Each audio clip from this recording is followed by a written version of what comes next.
The John Carter Brown Library, as many of you know, never wants to be conspicuous for anything other than excelling in its role as the premier repository and research center for the history of the Americas in the world. It is for this reason that we chose to pick up on a suggestion made about a year ago by one former JCB board member, Gordon Wood, and seconded by another, whom I don't see yet, but I think he's going to be coming, Fred Ballou, to commemorate in some way, shape, or form the 250th anniversary of the Stamp Act, as many institutions of our ilk have chosen to do as well. But it is the prerogative of each institution to commemorate history, and indeed its own history, as it sees fit. And in this, the JCB is also no exception. We have thus chosen not only to recognize the passage of 2.5 centuries since the Stamp Act, but to acknowledge equally the achievements of former JCB librarian Tom Adams, one of the leading experts on this topic. For in addition to being the semi-quincentennial anniversary of the Stamp Act, and we're good at saying semi-quincentennial around here because of the recent events at Brown University, it is also the semi-centennial, and I should have brought it with me, anniversary of the publication of Tom Adams' American Independence, a bibliographical study from 1964 on political tracts that concern issues or events that led directly to the Declaration of Independence that were published as a pamphlet in America between 1764 and 1776. Of these, Adams counted 231 as part of his bibliography, many of which he was able to study here in this building because of the JCB's own extraordinary collection, which our exhibition and this event also celebrate. Although this book is less known than his larger and more comprehensive study, The American Controversy, published in 1980, it nonetheless serves as a reminder of the important role that bibliography can play in the elaboration and development of an academic specialty. And in this case over here of the exhibition, you'll see another monument to bibliography and this institution that Tom Adams championed, which was the European Americana multi-volume set. So the scholars we have invited today can undoubtedly speak more about Tom Adams' legacy than I can, since they, by and large, work in a field that was consolidated by Tom Adams' work. This roundtable, in fact, is really more meant to be something of a mini symposium, since the format is structured to give pride of place to two of the leading scholars in this area, both of whom we have the privilege of counting within our JCB orbit. Gordon Wood, our first speaker, is Alva O. Way University Professor and Professor of History Emeritus at Brown University. He received his BA degree from Tufts University and his PhD from Harvard University. He taught at Harvard and then the University of Michigan before joining the faculty at Brown in 1969. He's the author of The Creation of the American Republic, also published in 1969, which won the Bancroft Prize and the John H. Dunning Prize, as well as The Radicalism of the American Revolution, published in 1992, which also won the Pulitzer Prize for History and the Ralph Waldo Emerson Prize. The Americanization of Benjamin Franklin from 2004 was awarded the Julia Ward Howe Prize by the Boston Authors Club in 2005, and unfortunately we don't have any more time to list prizes. His book, most recently, which may not have won a prize, or I'm not sure if it has, is the Oxford History of the United States, Empire of Liberty, A History of the Early Republic, which was published in October of 2009. In addition to doing a lot of what we might call broad public service for the historical profession, which includes reviews in the New York Review of Books and the New Republic, Gordon also served as a member for many years on the Faculty Liaison Committee of the JCB, and as such also served as a member of the Board of Governors. Jack Green, our next speaker, is Andrew W. Mellon Professor of History Emeritus at the Johns Hopkins University and currently researcher in residence, as he has been since his retirement, here at the JCB. And if you thought Gordon's list of accomplishments and publications and prizes was long, Jack's is equally long and equally impressive. I came to know Jack Green and his work when I was a graduate student at Johns Hopkins, and came to know many of his graduate students because there were many of them. And they all lived in fear and awe of the Monday evening seminars that I never had the courage to attend, but that really served an amazing function in bringing community together and in showing, I think, the value of environments that can unite scholars at a very formative age in their, a moment in their careers around their professional formation, which is something that we try to do here as well.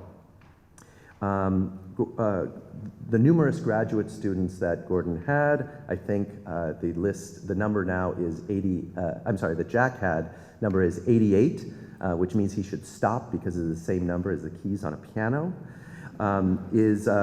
Also represents a very high number of scholarly articles and books, including 11 of single authorship, including such well-known titles as Pursuits of Happiness, Negotiated Authorities, and most recently, The Constitutional Origins of the American Revolution. He has almost as many edited books, 8, including in 2009, an important critical appraisal of Atlantic history, co-edited with his colleague Phil Morgan, and far too many articles to even begin to list. He received his PhD from Duke University and has held many visiting professorships, some quite distinguished, at institutions ranging from the University of California at Irvine to the École des Hautes Études en Sciences Sociales and the Freie Universität of Berlin. In other words, he has been a visiting professor pretty much everywhere but Brown University. But that is not because they didn't offer, but I'll let Jack tell that story. In addition, we will be hearing from 2 other scholars, also very much in the JCB's orbit, who have particular connections to this period and theme. Phil Gould is Nicholas Brown Professor of Oratory and Belles Lettres, Chair of the English Department here at Brown, and member of the JCB's Academic Advisory Committee. He is author of Covenant and Republic, Historical Romance and the Politics of Puritanism, Cambridge University Press, 1996, Barbaric Traffic, Harvard University Press, 2003, and most recently, and most germane to this topic, Writing the Rebellion, Loyalists and the Literature of Politics in British America, Oxford in 2013. Marcela Echeverri, which also garnered a prize, and I don't have that written down, but did garner a prize, and Phil can tell you which prize it was. It was a finalist, but it lost. Well, okay. like many propaganda items, some things work and some things don't quite work, but we can discuss that later. Marcela Echeverri is Assistant Professor of Latin American History at Yale University and currently on leave doing research for her own book, for her next book, but for that reason we also very much appreciate her presence here today. Her work explores ideas about citizenship, race, and politics in the period of Latin American revolutions, and she is one of several other early career scholars who are transforming the way we think about the interconnected nature of the revolutionary period, something this exhibition and this mini symposium is meant to do as well. She's been involved here at the library in planning for another kind of project related to revolutions, that is the focus on Latin American revolutions, whose bicentenary we're going to be celebrating with increasingly over the course of the next decade or so. And so we look forward to other events related to that. Due to time constraints and in order to mix things up a bit, I've asked Phil and Marcella to make brief, informal presentations rather than formal remarks following Gordon and Jack's presentation, ensuring that we have ample time to hear from our other distinguished colleagues in the room, many of whom also have worked specifically on the topics related to pamphlets, propaganda, and pamphleteering. I'm thinking of Tim Harris, who walked in over there as well. And also leaving time, ample time, to raise a glass afterwards, to which you are all invited. Let me also take the opportunity to recognize our curatorial staff, Dennis Landis, Ken Ward, and Kim Nusko, for their role in bringing the current exhibition together, and Brenda De Santiago for orchestrating and organizing this afternoon's event so efficiently and effectively, as well as all of the rest of the JCB staff who makes these events and programs function so well. It's a privilege and pleasure, as always, to have Poe Adams here this evening. She is definitely a mainstay of our community, and we're always thrilled when she walks in the door. And so we're especially honored to host a reception this evening after the roundtable in honor of Tom Adams and the exhibition that was inspired by his work. To end my remarks then, let me refer to a pamphlet that Jack Green suggested I examine just yesterday, in which I did go into the stacks and take a look at. It is the Considerations on the Stamp Act and on the Conduct of the Minister that Planned It, published in London in 1766. I didn't have time to read all of it, even though it is a fairly short pamphlet, but in one of the sections, page 26 to be exact, the author discusses two notable precedents for the conduct that George Grenville carried out with his Stamp Act. One was the Minister Choiseul of France, and the other was Minister Squillaci of the Minister of Spain. And this little opening, I think, and perhaps Jack can talk a little bit more about this, as well as our other panelists, speaks to the important cross-imperial fertilizations that were taking place during this age of revolutions, even prior to the age of revolutions, that, in my opinion, is the vocation of the JCB to bring to light in as many ways that it can. So with that, please join me in welcoming the first of our speakers, Gordon Wood.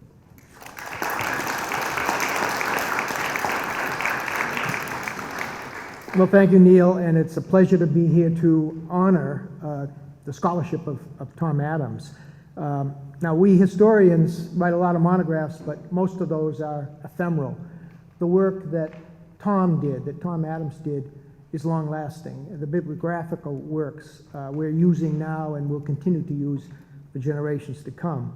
So, and I have a particular debt to his work because I've just recently completed a 2-volume collection of pamphlets for the Library of America dealing with the period from 1764 to 1776, and I used Tom's bibliographies extensively in choosing what turned out to be 39 pamphlets. My editor said this is the 39 steps to independence.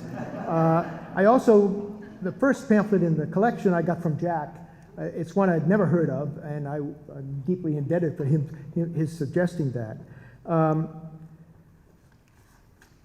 Well, as Neil mentioned, this is the 250th anniversary of the Stamp Act, and it precipitated a debate, one of the great debates, I think, constitutional debates in Western history.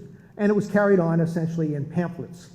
A debate between the colonists and the British, and among the Americans themselves, involved all of the fundamental issues of politics and government: power, liberty, rights and constitutions, popular consent and representation, differences between statutes and fundamental law, and the problem of sovereignty. Once begun, this decade-long debate escalated through several stages until it climaxed, of course, with the Declaration of Independence. Now, the argument, I think, was exhilarating, illuminating. It forced both the British and the colonists to bring to the surface and clarify their differing experiences in the empire over the previous century and a half. These experiences of both the British and the colonists had largely, I think, been hidden from view. But by the time the imperial debate was over, Americans not only had clarified their understanding of the limits of public power, but they had prepared the way for their grand experiment in constitution making and Republican self-government. Now, rather than cover the whole debate, I want to focus on a recent book that's gotten a lot of attention. It's a book by Eric Nelson, who is a political theorist at Harvard in the government department there, and it's called The Royalist Revolution. Now, Nelson's a very smart guy. It's a very intriguing book, and it's caught a lot of attention. It was a finalist for the Washington Prize, and in the latest issue, in the October issue of the Atlantic magazine, it's featured as a mainstream article. So it's a book that needs to be dealt with. Now, Nelson is interested in explaining why we have such a strong president. Article 2 of the Constitution is very vague, but as you know from experience, and including the present administration, the presidency is an extraordinarily powerful office. Where did that come from? I think that's a legitimate, important historical question to ask. The answer, I think, lies in the decade following the Declaration of Independence, leading up to 1787 and the Constitutional Convention. Nelson, however, thinks the solution lies in 1774, or in the early 1770s, the point where the colonists arrived at what historians call the dominion theory of the empire. At this point, all the leading colonial polemicists, all the writers of the American side of the pamphlet war, had cut loose from Parliament's authority and had tied themselves only to the king. James Wilson, John Adams, Alexander Hamilton, Thomas Jefferson, Benjamin Franklin, all had concluded by 1774 or so that the colonies were tied only to George III, and Parliament was no part of their, had no authority over them. This is called the dominion theory by historians because it anticipated the Statute of Westminster of 1931, which created the modern British Commonwealth. And as you know, today, Canada, Australia, New Zealand have their independent parliaments, but they have a common head, common sovereign in Queen Elizabeth. So this is what the Americans reached, that point in 1774 with their own empire.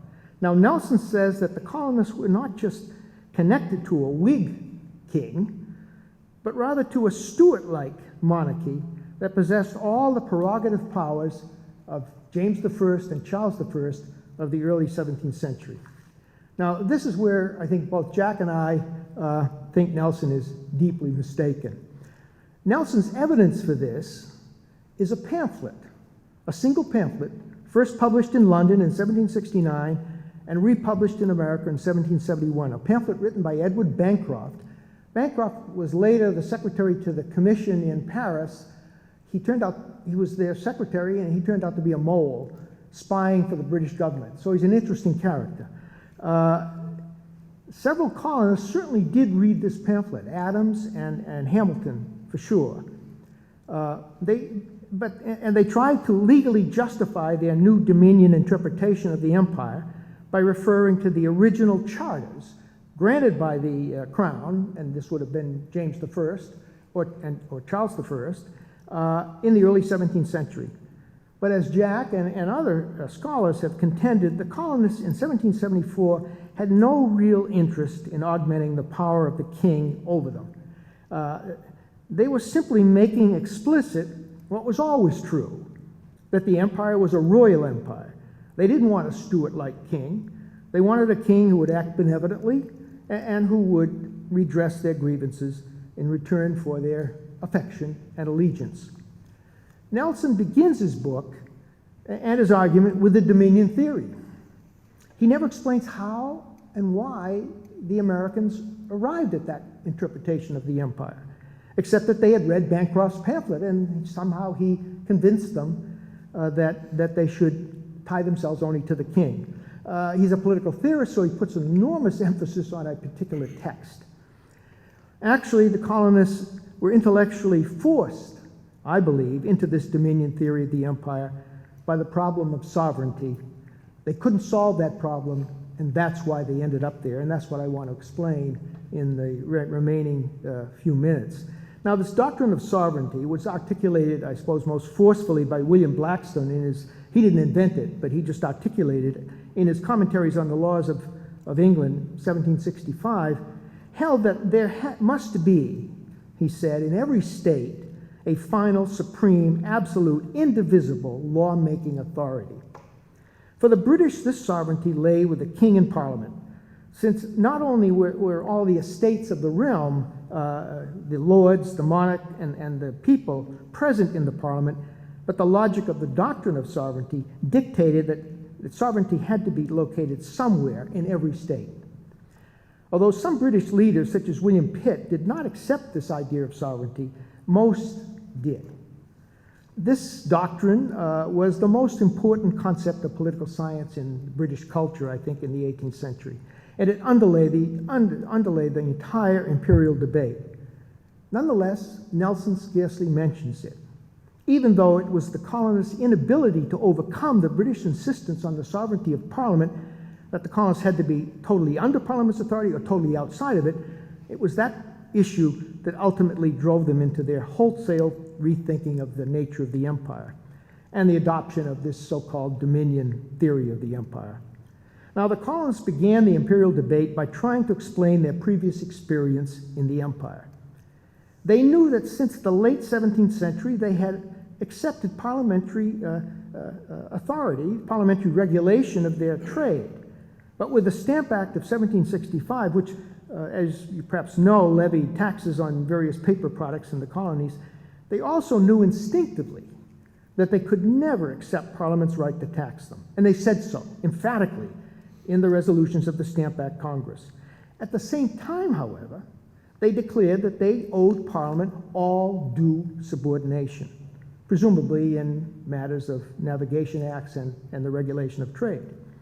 Now, under pressure from American riots and protests, the British in 1766 repealed the Stamp Act, but covered their embarrassing retreat, and it was terribly embarrassing for Parliament to kind of take back what they had just enacted, their embarrassing retreat by accompanying the repeal with the passage of the Declaratory Act, which asserted Parliament's right to legislate for the colonies in all cases whatsoever. In other words, don't get us wrong, we are taking back this act, but we could do it, we have every legal right to do it, we can legislate over you in all cases whatsoever. Now, this is a robust assertion of parliamentary sovereignty. Believing that the Americans had rejected an internal tax, such as the Stamp Act, but would accept external taxes, such as duties on imports, Franklin, who was used, his testimony was used to cover the embarrassing retreat, hinted at this distinction between external and internal, and the British picked up on it. British officials, led by Chancellor of the Exchequer Charles Townshend, in 1767 said, all right, this is a distinction without a difference as far as I'm concerned. It's just pure nonsense, but if that is what the colonists want, they'll accept external taxes, then I'm going to give them that. And so he put levies on glass, paper, paint, and tea imported into the colonies. But the colonists no more wanted or accepted these Townshend duties than they had the stamp taxes, and they exploded once again in riots and non-importation agreements. It was left to John Dickinson in his Letters from a Farmer in Pennsylvania, it is certainly the most popular pamphlet in the whole period until you get to Common Sense. It was published in 1768, and it was left to him to explain that Americans opposed all forms of parliamentary taxation. Dickinson, however, was willing to recognize Parliament's right to levy duties as long as these duties were used solely to regulate the commerce of the empire. After all, they had done so in the Molasses Act of 1733 and in other measures.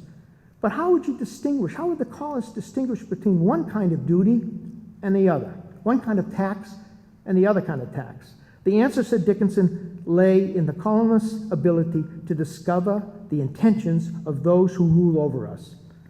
Suddenly, Americans had turned the imperial debate into an elaborate exercise of the deciphering of British motives, and this at a time when dissembling and deceit were thought to be everywhere in British culture. It is not surprising, therefore, that the Americans became obsessed with conspiracies in the British government designed to deprive them of their liberties. By 1768, the colonists were still trying to explain their previous experience in the empire, admitting that Parliament had some authority over them, but not the authority to tax. They're trying to draw kinds of distinctions that made them look confused. And in fact, a previous generation of historians, Arthur Schlesinger Sr., for example, in a famous article that was collected in his collection called New Viewpoints in American World, just accused the colonists of being totally confused, fumbling and stumbling. They couldn't get their act straight. Now, to counter all these colonists' halting and fumbling efforts to divide parliamentary power, the British offered a simple but powerful argument based on the doctrine of sovereignty, that there had to be in every state one final, supreme, indivisible lawmaking authority. Otherwise, the government would end up with the absurdity of an imperium in imperio, a power within a power. That Latin phrase is used over and over again in these pamphlets. Now, a sub-cabinet official, William Knox, sought in 1769 to clarify matters for the colonists once and for all. The result of his pamphlet, The Controversy Reviewed, was to bust the debate wide open. It had begun with the issue of representation. After Knox published his pamphlet, the issue was sovereignty. Where did sovereignty lie? If the colonists accepted one instance, and that's his phrase, of Parliament's authority, then, said Knox, they had to accept all authority.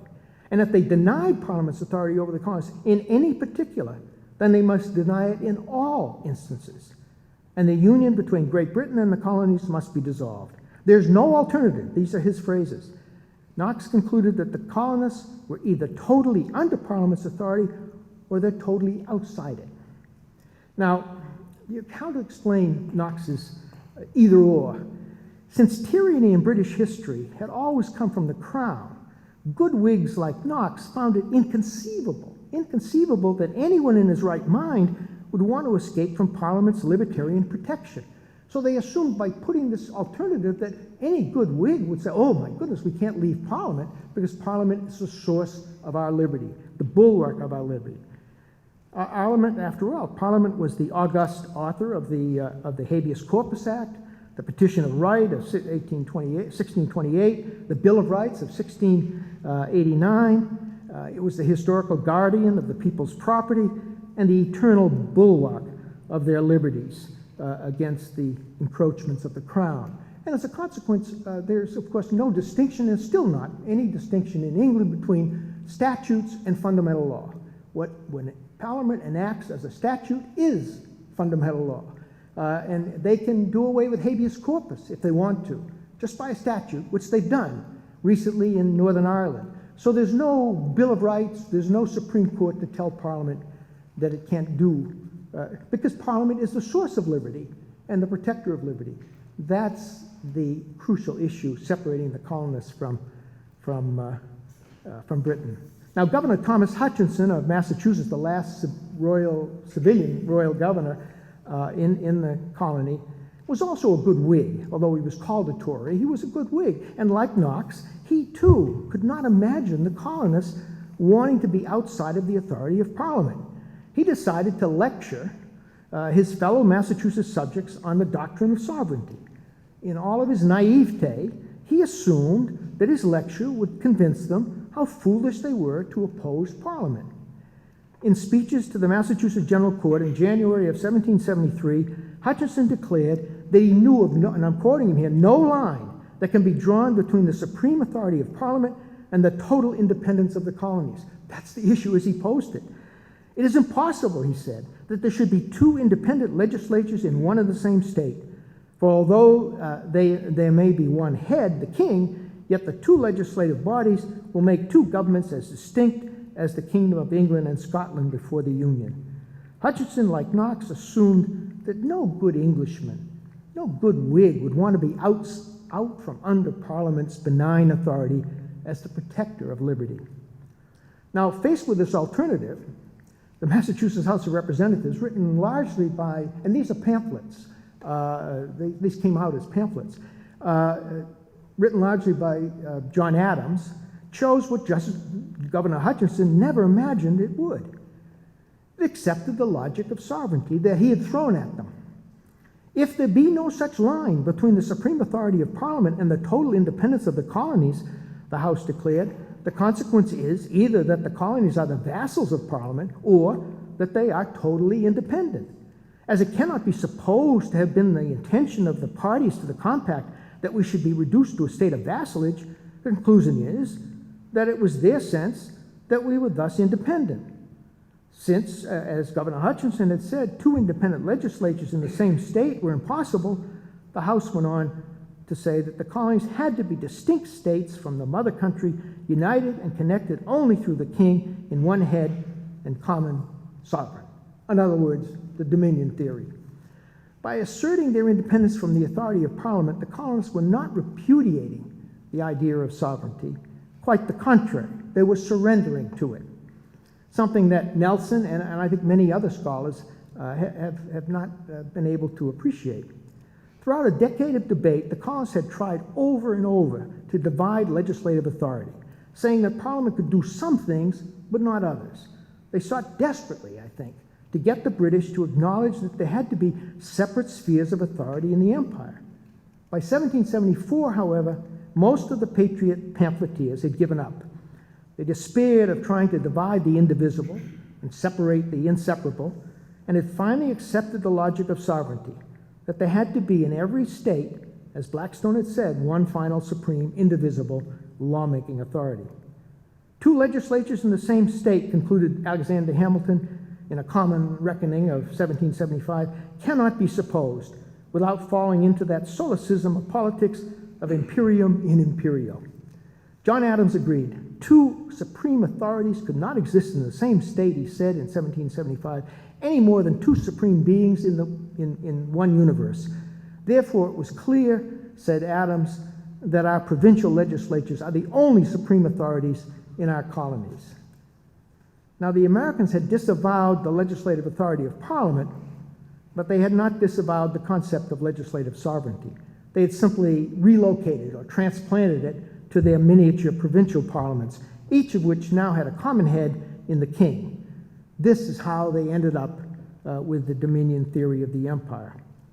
Now, of course, by surrendering to the logic of sovereignty and adopting this Dominion theory, the colonists were not able to account for Parliament's previous and acknowledged regulation of their trade. By connecting themselves to the king alone, they had not offered a very satisfactory explanation of past experience in the empire. If the colonists were to remain in the empire and allow the mother country to continue to regulate their trade, which is what they wanted to do, at least in 1774, they'd have to deal with that fact that under the English Constitution, commercial regulation was solely Parliament's responsibility. The king couldn't regulate trade by himself. Although James Wilson, the ultimate Philadelphia lawyer, actually made a proposal that we can get out of this conundrum, this problem, by granting granting the king, making one of the king's prerogatives the right to regulate the trade. That was too outlandish for most colonists, however, and the best they could do was to concede Parliament's authority over their external commerce as the Continental Congress cheerfully, as they said, but awkwardly put it in 1774, from the necessity of the case and in regard to the mutual interest of both countries. In other words, we're going to concede this out of the necessity of the case, that you have the right to regulate our trade, although you have no right, really. Kind of an awkward position.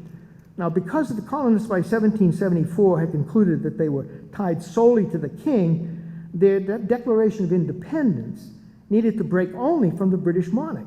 So when you read the declaration, it's extraordinary. All of the things are laid at the feet of George III. You, George III, have done this. You've regulated this. You've done one after the other. The Declaration never directly mentions Parliament, even though Parliament was the source that enacted the Stamp Act, the Townshend Duties, the Coercive Acts, and most of what the colonies objected to in the decades since 1765, but it's not mentioned. The closest you come in the Declaration to suggesting Parliament's participation was when the Declaration charged that the king had combined with others, that's Parliament, to subject us to a jurisdiction foreign to our Constitution. Since Jefferson and many members of the Congress were lawyers, they wanted their declaration to be scrupulously legal and in accord with the imperial relationship that they had arrived at by 1774. But the problem of sovereignty did not go away. 10 years later, the Anti-Federalists, the opponents of the new federal constitution created in Philadelphia, raised the issue once again. They said that there had to be in every state only one final, supreme, indivisible lawmaking authority. Therefore, they said, these Anti-Federalists, because of the supremacy clause in the Constitution, it was that sovereignty was bound to end up in the federal government. The states would eventually lose power and be reduced to laying out of roads and measuring height, fence posts. Sovereignty would belong to the Congress. Now, the advocates for the Constitution, the Federalists as they called themselves, tried to divide power, just as the colonists had tried in the 1760s. They said, no, the federal government can only do a few things. The few things are outlined in Article 1, Section 8 of the Constitution. The rest will be left to the states. But the Anti-Federalists, just as William Knox had done and Governor Hutchinson had done earlier, threw the doctrine of sovereignty back in the faces of the Federalists. They said governmental power can't be divided, they said, and there must be one final, supreme, indivisible lawmaking authority, and that authority would surely be the federal government. This was an argument, of course, designed to frighten people into rejecting the Constitution. It was one of the most powerful of their objections, along with the absence of the Bill of Rights. This issue of consolidation, which is what it was called, mounted against the Constitution, was a powerful force and intellectually very difficult for the Federalists to handle. But James Wilson, the Philadelphia lawyer, comes through with a solution. In a speech he gave out of doors in Philadelphia and then in the ratifying convention, he said, we're not going to divide sovereignty. He gives that up. He says, instead, we're going to relocate it in the people at large, not in any governmental institution whatsoever. It was a brilliant solution. When Madison heard about it, he said, all of our intellectual problems are solved. And the Federalists went on to use this argument everywhere with great effectiveness. Now, Wilson wasn't saying that all power is derived from the people. I mean, all good Whigs believe that. So that's not what he's saying. He's saying final lawmaking authority rests with the people. That's a different thing from saying power is derived from the people. With sovereignty in the people, all the representatives, all the senators, all the executives, and some said even all the judges, became different agents or representatives of the people. And the term Houses of Representatives, which had been used in 1776, was left as an awkward reminder of a world that had been lost, since all institutions of government now became representatives of the people.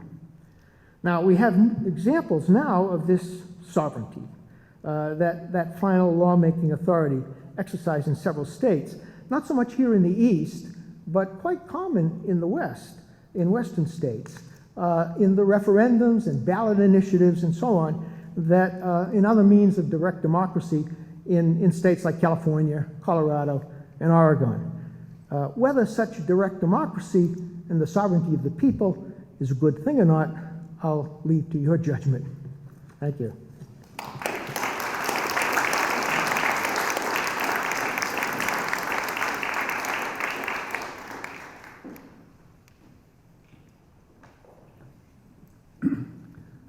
Thanks very much. I agree with Gordon about Mr. Nelson, and now I know I don't have to read the book.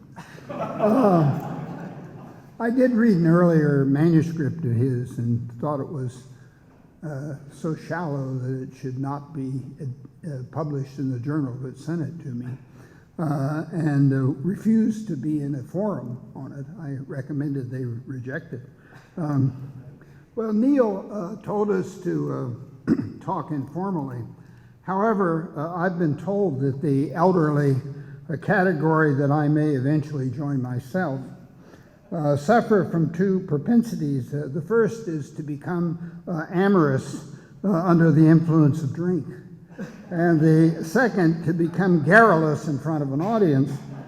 And to make sure that I avoid the second of these propensities, as well as because I want to get my message across as precisely and economically as possible, think job talk, I am disregarding Neil's directions and will be speaking directly from a written text, in an old habit of mine for which I never apologize. Gordon Wood has already commented on the usefulness of Tom Adams's 1965 volume, American Independence, a bibliography of American political pamphlets, published 50 years ago by the now defunct Brown University Press, and I share Gordon's admiration for that volume.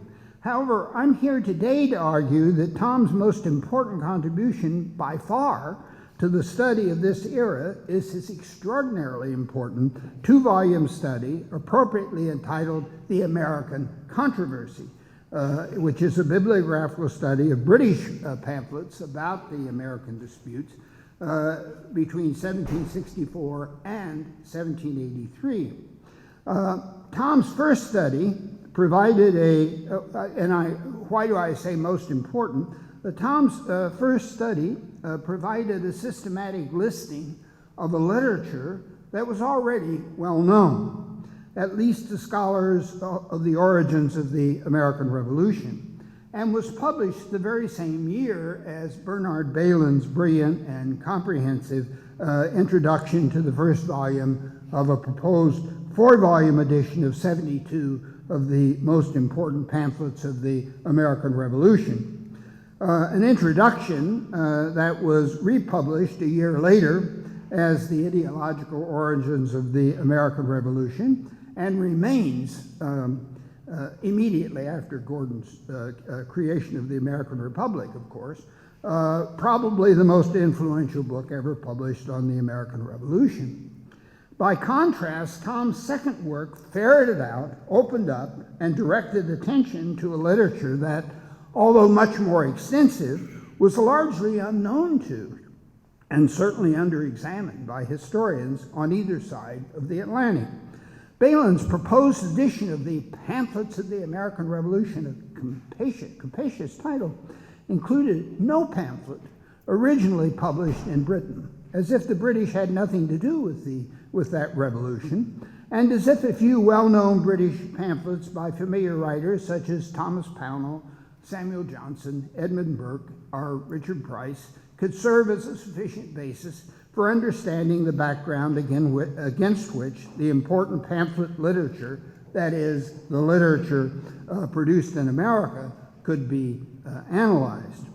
Requiring more than a quarter of a century to complete, Tom's systematic survey of the holdings of all of the major and not a few minor or rare book depositories in Great Britain, Ireland, and the United States turned up an astonishing number of titles published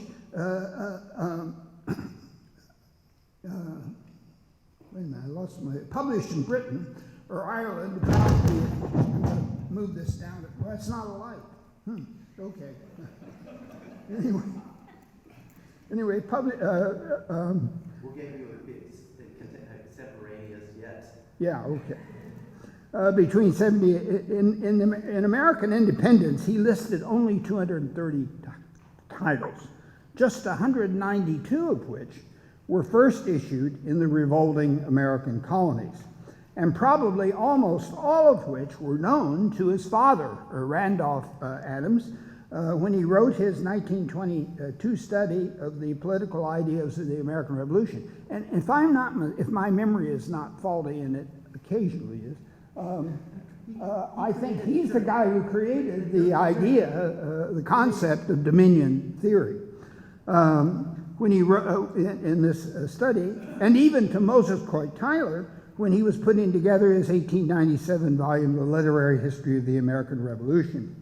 By comparison, in the American controversy, Tom included 1,178 titles, more than 4 times the numbers of pamphlets produced in the revolting colonies, and this number does not include a fair number of titles, perhaps as many as 100, I haven't counted them, that he found in contemporary reviews or advertisements of which no copy seems to have survived. Moreover, many British pamphlets went through several editions, which I've left out of my calculation. As the American controversy made emphatically clear, a genuinely comprehensive study of the pamphlets of the American Revolution would require an analysis of not just the 192 pamphlets of American origin that Tom had listed in American Independence and on which Bailyn had principally relied in the introduction to his edition of Pamphlets of the American Revolution, but an additional 1,374 British pamphlets Tom had uncovered while collecting materials for the American controversy. The 34 British pamphlets Tom listed in American Independence in 1965 were thus merely the top of a giant iceberg whose mass revealed just how widely and deeply American questions stirred public debate, not only in London, but throughout the British Isles, and whose scope was unsuspected before Tom's work. As Tom pointed out in his introduction, pamphlets relating to the American question accounted for 30% of the British pamphlet press between 1763 and 1783, and 60% for the 5 parliamentary years between 1773 and 1778. 2 years after publishing the American controversy, Tom and British historian Colin Bonwick followed it up by bringing out a microfilm edition of British pamphlets relating to the American Revolution, consisting of 49 reels of microfilm and published by an outfit called Microform Limited in Yorkshire. The project includes an astonishing 1,166, all but 12, of the 1,178 titles Tom enlisted in the American controversy, along with a 77-page guide, thereby bringing together from the whole project from 30 widely scattered libraries and a few private holdings, a surprisingly complete collection, and making it available to scholars in most research university libraries. The Brown copy, residing at the JCB, which in part owing to Tom's interest, also owns more of the titles he uncovered than any other repository, except possibly for the Clements Library at the University of Michigan. Together, Tom's The American Controversy and this microfilm collection held out enormous potential for a major expansion of knowledge about the British side of the events that led up to and included the war that lost Britain 13 North American colonies. 35 years later, however, I'm sorry to say that this potential has not been realized. In the mid-1960s, I made considerable use of Tom's work in gathering materials for a book on the formation of the British Imperial Constitution during the colonial era and the bearing of that experience upon the formation of state and national constitutions in the late 18th century United States. And I made even more extensive use of it over the past decade for 2 chapters in my recent book on the ways metropolitan Britons talked about and conceived of the British Empire over what I call the short 18th century from about 1730 to 1790. But these efforts only scratch the surface of this potasy of literature, and other scholars have used it only for similarly limited purposes. At first glance, this neglect seems almost inexplicable. If American historians prefer to focus on the American dimensions of the American controversy, British historians have studied this period of British history intensively over the past 3/4 of a century. Sir Lewis Namier and his many followers exploring in detail the composition and interactions of political factions. Students of political culture, such as John Brewer, focusing on the wider arena of domestic British politics, and historians of political ideas chasing down intellectual genealogies and categorizing ideas. But none of these categories of historians have paid, or political theorists, have paid much attention to the complexities in the discussion of substantive issues involved in the debate over the colonial question. The resulting policies are the opposition to those policies. While the Namierites thought that political discussion really didn't matter, and looked upon divisive issues like American resistance not as a subject for serious political discussion, but as just another issue that contending politicians could use to score points against their rivals and help themselves to get in or stay in office. Students of political culture and political ideas were insufficiently interested in the debates over the American question to delve deeply into them. As a result, the British side of this story, in particular the ways that metropolitan Britons defined and responded to the problem of political resistance, remains grossly understudied. My own engagement with this subject dates back to a late 1960s article, The Plunge of Lemmings, a title I borrowed from Namier, which surveyed the proliferating secondary literature on this era and concluded that the British political nation was so committed to the idea of a unitary parliamentary sovereignty over the entire British world that virtually no leading political figure could appreciate colonial arguments fully and ambiguously articulated in the years between the Stamp Act crisis in 1765 and 66 and the crisis over independence in 1774 and 76, which Gordon has just rehearsed, but to the effect that, I'd phrase it slightly differently, to the effect that the British Empire had never been, was not then, and need never be a unitary empire, but had always been, and might continue to be, a federal empire in which matters of general concern would come under the authority of the metropolitan government in London, while those of internal concern would be under the authority of the many local polities of which the empire was composed, and that all matters of serious disagreement could be, as they had always been, negotiated between metropolis and provinces.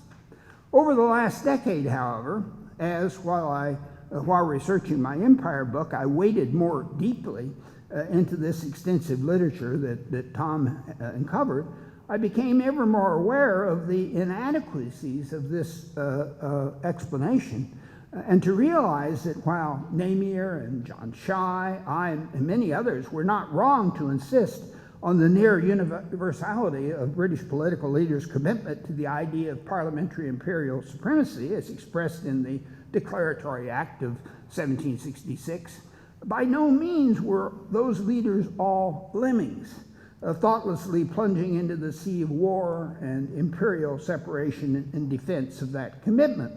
That in fact, the nation's political leadership was almost equally divided between those who behaved like lemmings and those who wanted to step back and consider whether other alternatives might not be pursued. Each side worked out a rich and multi-stranded set of arguments during a long and vigorous debate that continued from 1764 right down to 1783, during which both sides exhibited an impressive consistency of argument and a stability of goals and priorities as the British polity confronted an ever-changing situation and its actions met with unintended consequences.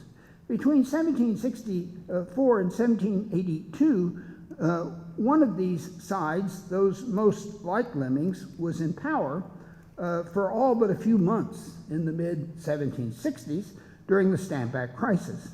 And historians have conventionally talked about this division as one that pitted opposition against administration, with specific regard to the debate over the American question. However, it seems to me much clearer to think about this long, spirited, emotional, and intensely intellectualized debate as a contest between coercionists and conciliationists. They agreed on two fundamental points. First, that Parliament was the supreme authority over all polities within the British Empire. And second, that the empire was so beneficial to the metropolitan nation that it should be kept intact. What they profoundly disagreed on were two further and related questions. First, what strategy to follow to keep the empire together? And second, how far to insist that every polity within the empire explicitly acknowledge parliamentary authority. These divisions expressed alternative perceptions of the lessons of empire provided by the 7 Years' War and by a variety of administrative problems that had come powerfully to the fore in the decades before that war. For the coercionists, wartime experiences confirmed long-time existing concerns among metropolitan authorities about the tenuousness of their authority over these provinces that had, especially over the previous half-century, contributed so substantially to Britain's commercial and internal economic development and defensive capabilities through their consumption of British goods, their heavy demand for African slaves, and their stimulation of the development of Britain's maritime resources. Widespread colonial evasions of the metropolitan trade laws during the 7 Years' War had evoked demands for stricter enforcement, while the refusal of colonial legislatures to adhere to any restrictions on their authority over their respective domestic affairs had inspired demands for the new modeling of colonial governments. The chicanery of Indian traders and the relentless encroachment of a prolific settler of population upon Indian land seemed, if peace was to be maintained on North American frontiers, to require metropolitan direction of both Indian affairs and territorial expansion.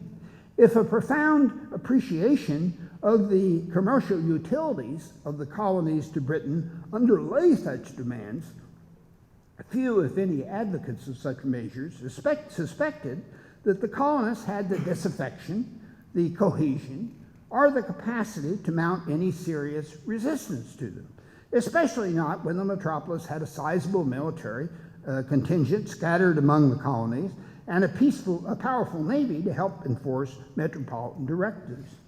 Few people with a coercivist agenda, including both the Bute and Grenville administrations who were behind the administrative changes and the legislation that led to the Stamp Act crisis, the massive, vigorous, unanticipated, and unprecedented resistance of so many of the American colonies during the crisis was thoroughly outrageous. They opposed any modification of the Stamp Act, were appalled by proposals for its repeal, and demanded a swift and effective exertion of metropolitan authority to enforce it. For them, the solemn petitions and strident resolutions adopted by colonial legislatures denying Parliament's authority over the internal affairs of free British polities in America, and the many other examples of colonial resistance to the Stamp Act, exhibited a flagrant disregard for metropolitan authority and levels of ingratitude, disloyalty, and disaffection with metropolitan constraints that wore a little short of outright rebellion. And they suspected expressed long, smoldering desires, aspirations for total independence from the parent state. Nor did they shrink from calling for the use of force. Many talked boldly at the time of the Stamp Act crisis about compelling the execution of the Stamp Act by force of arms, and reckoned that a mere 10,000 of our regular troops could easily drive all the colonies before them. Branding advocates of coercion as enemies to the peace and prosperity of this nation, those who came out of the era of the 7 Years' War with intentions to expand the commercial and strategic benefits of a growing empire favored a more conciliatory approach, arguing that as fellow subjects, colonists ought to be treated with tenderness and liberality, and urged Parliament to approach the critical situation created by colonial resistance with deliberation and an air of goodwill, not rashness and violence, contending that the principal objective of Britain in sponsoring colonizing schemes had been the establishment and extension of the commerce of all the British dominions. These conciliationists queried whether levying taxes upon colonies was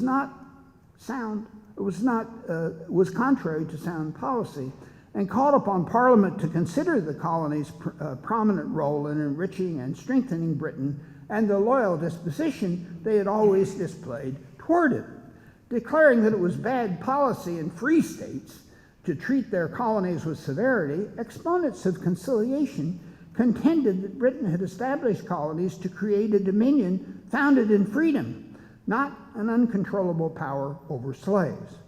Especially in view of the, as turned out, of course, they were doing both, especially in view of the colonists' unanimous expression through the remonstrances of their assemblies, of their settled determination not to submit to the Stamp Act. They cautioned against measures that, through injury or oppression, might produce further resentments, and advocated modification or repeal of the Stamp Act. They pointed out that Parliament in the 1720s had passed a similar declaratory act in relation to its most ancient overseas colony in Ireland, but had never once thought to levy any taxes on Ireland or to legislate on its internal affairs. Not abject submission, conciliationists argued, but wise and proper management designed to encourage a liberal obedience and filial affection, and following the Irish model, a very cautious exercise of parliamentary authority were the best means to restore colonial respect for that authority, retain the colonies within the imperial orbit, and promote their gradual assimilation to the British state. For people of this persuasion, the use of force was completely inappropriate, albeit a few of them in these early days of controversy seemed to, very few of them seemed to disagree with the coercionist contention that the colonies lacked the capacity successfully to defend themselves against Britain's superior military and naval might. The repeal of the Stamp Act in 1766, during the few months in the 1760s and 70s when conciliationists were in control of Parliament, represented a victory for the forces of conciliation, as to a lesser extent did the partial repeal of the Townshend duties in 1771. At the same time, however, continuing resistance in the late 1760s and early 1770s only served to deepen the convictions of coercivists that the repeal of the Stamp Act had been a huge mistake, that the colonies, especially in New England, were dominated by turbulent politicians who were aiming at independence, and that decades of metropolitan neglect had fostered the development of such sentiments, as well as the groundless constitutional arguments that colonials employed to justify their resistance. Colonial resistance to the Tea Act in 1773 and to the Coercive Acts in 1774 powerfully reinforced such sentiments and inaugurated a new phase in the debate over how best to keep the empire whole, with a central focus being on the utility and morality of using force to do so. We all know who won this domestic fight in Britain, but the vanquished conciliationists mounted a powerful case, sustained it through a long imperial civil war, and in 1783 reluctantly concluded the peace by which Britain acknowledged the reality of an imperial divorce, rendered especially regrettable to conciliationists because they were fairly sure that it could have been avoided had their counsels prevailed. Even if I knew enough to tell that story, it's too long and too complex even to be outlined on this occasion.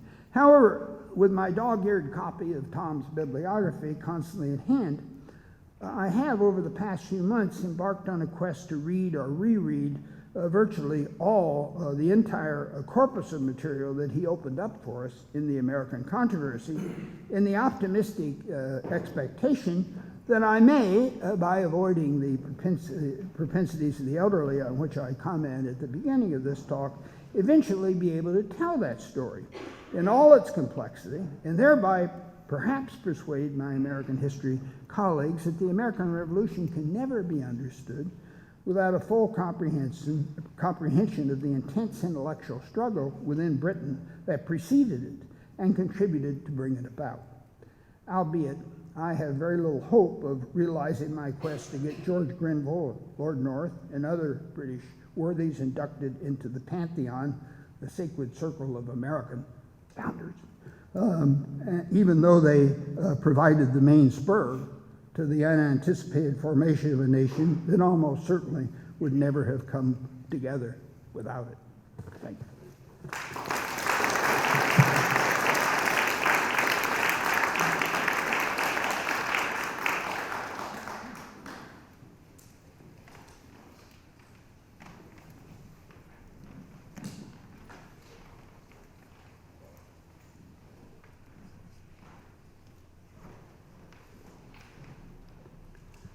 Hi, I'm Phil Gould from the English department here at Brown. Thank you, Neil, and thank you all for helping organizing the event. I want to speak for briefly, as instructed, for about 10 minutes, not too impromptu, but I want us to focus for a few minutes on the Stamp Act riots as an episode in literary history, transatlantic literary history, with a focus on nearby Newport and the riots that took place there. So in the time that I have today, I want to think of it as this kind of episode where colonial pamphleteering and newspaper publication register the strange dissonances, what I see, what I've argued, between the domains of politics and culture at this crucial political crisis. What if we think, in other words, of the colonial American literature of politics, the Stamp Act pamphlet wars in particular, in light of transatlantic literatures in English over the long 18th century? I'd be clear at the outset that such a consideration doesn't answer the question at all about why there was an American Revolution. But as I've argued and continue to believe, it may help us reconsider how and why its most potent modes of literary and political expression took the forms and languages that it did. The pamphlets, newspaper writing, broadsides, and other handbills and ephemera of the Revolution, or I would remind us, the rebellion, as American loyalists understood it, might be seen as a printed archive in which both political and literary issues were debated and exercised. In a moment, I want to briefly consider the political writing about the Stamp Act along the Newport, Providence, Boston axis as a kind of case study, and a truncated, abbreviated one for the occasion today, demonstrating the closely allied subjects of aesthetics and politics at this moment. My point is really to suggest the ways in which the polemics of late colonial pamphleteering was anchored in transatlantic cultural and literary norms about style, about expression, about authorship, subjects that were crucial in cultivating cogent personae and legitimating political authorship. The larger stakes of such an approach, which I really don't have time to pursue today, tend to confound, I think, the stereotype of the loyalists as the only true Anglophiles in British America in this transitional moment. And they force us to realign the cultural relations between metropole and colonies at this time of monumental political change. So I think in some sense what I'm doing in a different disciplinary venue is something parallel to what Jack just finished with in terms of the perspective I want to offer to Newport circa 1765. Seen through the lens of 18th century literary history and histories of taste, and critical histories of taste more particularly, the distinction between patriots and loyalists themselves is much more nuanced and much more ambiguous than we sometimes imagine. So I would begin with a moment of political theater. On the morning in late August 1765, before the major riots took place that night and the next night, leading to the destruction of Tory homes, prominent Tory homes in Newport, the leading loyalist pamphleteers and newspaper scribes, Martin Howard Jr., Thomas Moffat, along with the stamp master, who was always hated in these colonial towns, were hung in effigy. The elaborate scaffolding and set design were reminiscent, of course, of Pope's Day rituals, which had been taking place in New England for decades and longer. But the written text that was stuck on the arm of Martin Howard, the most notorious loyalist pamphleteer and newspaper writer in Newport, and indeed in New England at this time, identified Howard not with Charles I or the Stuart Pretender, though patriots would do that soon enough, but they identified him with a satirical figure from Augustan English literature, much earlier in the 18th century. As one witness, a witness whose account was published in a local newspaper soon afterwards, described it, and the description's quite long. I'm not going to quote it entirely, but just this important snippet. And upon Mr. Howard's breast was wrote, that fawning, insidious, infamous, miscreant, and parricide, Martinius Scriblerius. That's a version, someone redacted version of Martin Scriblerus. Scriblerus was, of course, the Lord of the Dunces in the final version of the Dunciad Verorium, that famous, long, scathing, satirical poem produced by Alexander Pope and Jonathan Swift and their cohort. These Tory wits made Theobald, Colley Cibber before him, the anti-hero of this long poetic disquisition on the downfall of learning, taste, and classical expression in English culture. Now, as I began researching my book on the British American Loyalists a decade ago, I was struck by the apparent incongruity, as I guess I still am today, of an American patriot leadership's turning to older, conservative, monarchy-loving Tory English poets and critics to disgrace, at this moment in 1765, American Tories, who now were supporting, of course, the British government's right to impose such taxes for reasons in the polemical pamphlet literature that Gordon's addressed in terms of where sovereignty is located. And as I began to follow the paper trail from this moment of political theater back through the newspaper and pamphlet wars in an interesting, eclectic, and somewhat oblique archive, I was even more surprised to see the degree to which these paper wars, these pamphlet wars, slid, their rhetoric slides seamlessly, almost seamlessly, into literary critique.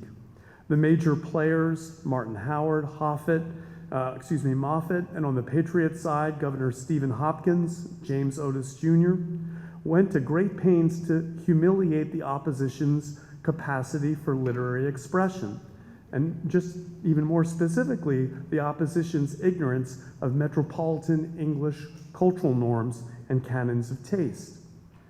So one immediate observation I would make, and I'm going to kind of edit this down for sake of time, is that it immediately calls into question this whole paradigm of anonymous authorship and this kind of argument from Habermas and others about the print public sphere being an anonymous, disembodied, depersonalized public sphere as print, because anonymous publication, as this episode and many others testify, was wholly porous and precarious, and the identification is personal. The hanging is personal, the literary critique is personal, and so it calls into question in literary and cultural studies, though less so now, but over the past few decades, paradigms that have been dominant in the field.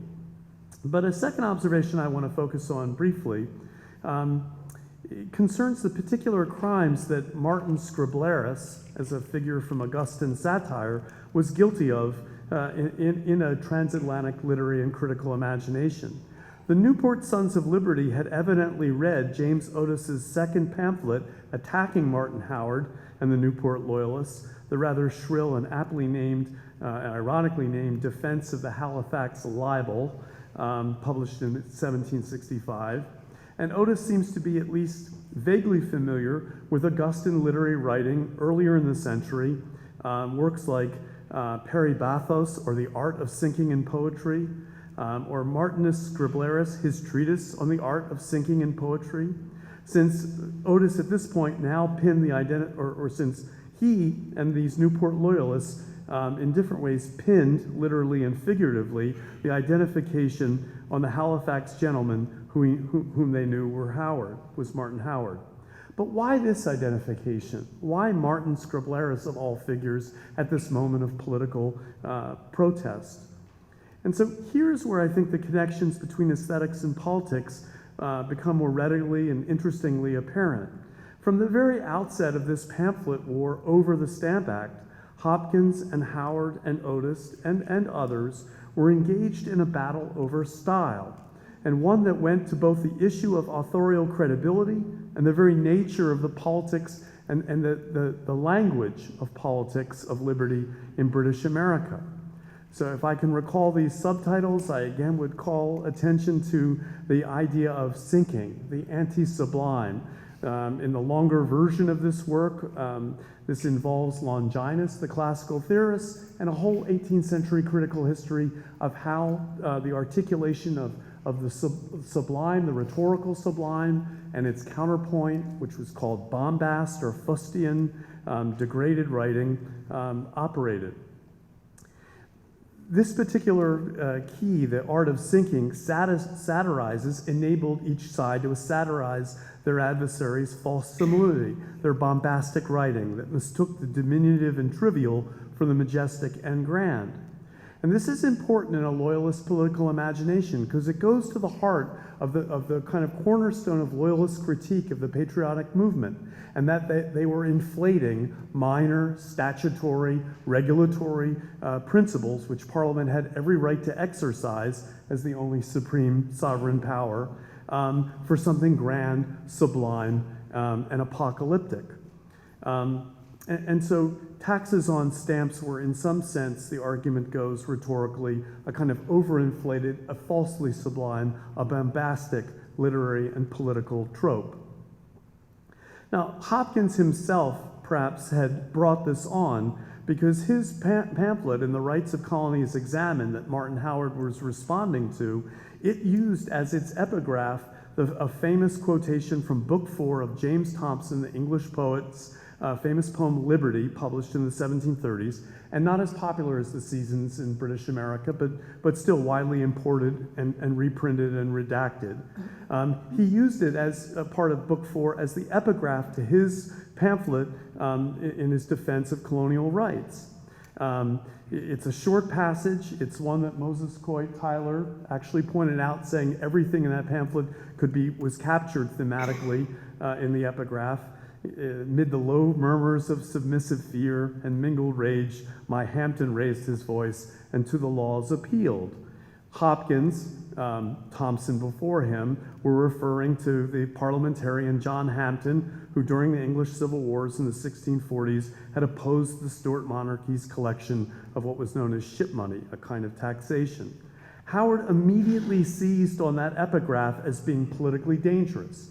On the one hand, it makes an analogy between the English Civil Wars and this thing we have going on called the Stamp Act crisis. We're not even near a revolution or independence yet, in Thomas Paine's argument. So that this political analogy in and itself, historically, politically, ideologically, he called cruel and invidious. He seized, as many loyalists would over the next decade, on what he perceived to be the false sublimity of the patriotic rhetoric of the rights of Englishmen, the liberties of Englishmen. That was a phrase that Howard steadfastly, acutely, relentlessly tried to deflate, as many others like Ambrose Searle and many other pamphleteers on both sides of the Atlantic, talking about the basic misunderstanding of British Americans for English political language. Now, these printed exchanges went on and on and on in many newspapers and pamphlets in a fairly short time, to the point where we recognize the degree to which aesthetic subjects of sublimity and bombast and the political subjects of rights and representation energized and animated one another. If Howard immediately recognized the danger of elevating patriotic complaints and invoking the Puritan rebellion against monarchy, James Otis soon took up the pen and responded in kind. He accused his loyalist adversary of many things, many things. Spoke badly about his mother, his upbringing, his penmanship, his taste in wine, anything you could imagine Otis rather eclectically went after. But in this litany of loyalist crimes and sins, he too kind of revisited the idea of the important rhetorical nub of what constituted the political sublime. He offered a critique of the Halifax letter. He claimed, and I quote, that the loyalist author mistook the most indelicate fustian for fine taste. His whole performance, his pamphlet, is truly, and he called, and this is the important phrase, Filmarian, if I can pronounce it. The picture is very well charged with shade and thick darkness, intermixed here and there with a ray of light, now and then a flash, and once in a while is heard a little rumbling thunder from a few distant clouds. Now, we might recall that the word fustian in Samuel Johnson's dictionary published 10 years earlier defined the word as a, quote, high-swelling kind of writing made up of heterogeneous parts or of words and ideas ill-associated. In other words, bombast, as Johnson calls it. Otis's allusion to Robert Filmer's Patriarcha, moreover, reveals the realignment of bombast with a kind of with what he sees as the outmoded tenets of monarchical rule, now figuratively reduced in the language I just read as bad landscape painting, a bad attempt at landscape painting at the Sublime, and that was used in Howard and other loyalist rhetoric to squeeze out the emotional effects of the Sublime in order to intimidate colonists from asserting their rights as Englishmen.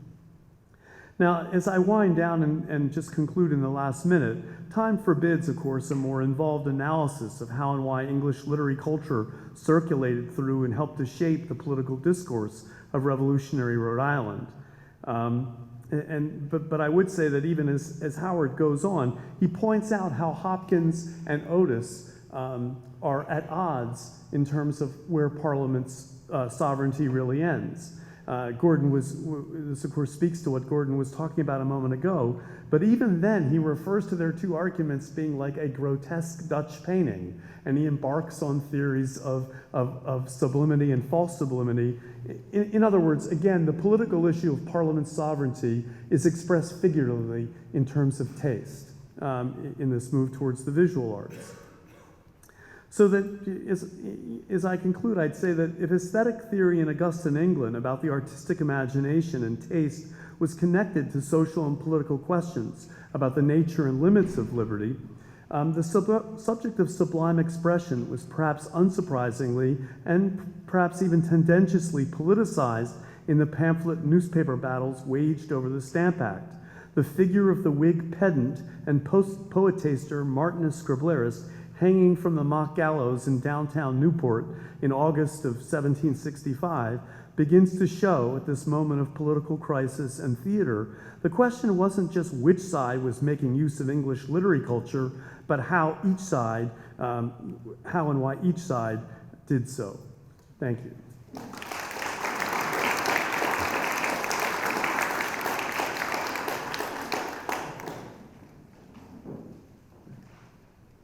Hello. It's really wonderful to be here again. Indeed, I was coming from Colombia, where I'm doing research right now for my new project on abolition of slavery in Gran Colombia.